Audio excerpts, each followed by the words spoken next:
Hey guys, today I'm going to tell you how to enable USB debugging in any Samsung phone. If you are using any Samsung phone and you want to enable USB debugging, so let's see how can you do that. You just have to open your settings.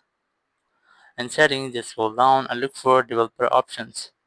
If you have any developer option setting here, so it's maybe your developer option must be disabled. You must have to enable your developer option. So let's see how. Just open your about phone section, then go for software information, and here just look for build number. You must have to keep tapping on it until you'll get this type pop-up, or you have to enter your pin or password. Just enter the password or select OK from here.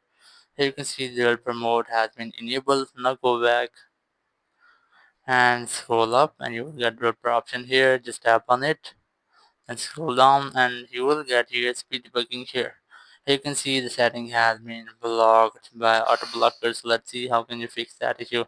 If you are having no issue here, you can easily enable that from here, but I'm going to unblock it. Just go back, go for security and privacy option, tap on it, and here you must have to disable auto blocker. Just tap on it, then tap on turn off.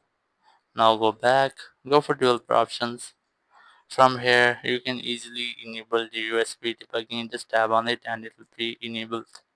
So that's how you can easily enable USB debugging in any Samsung phone. Thank you very much for watching the video. Until next video, bye bye.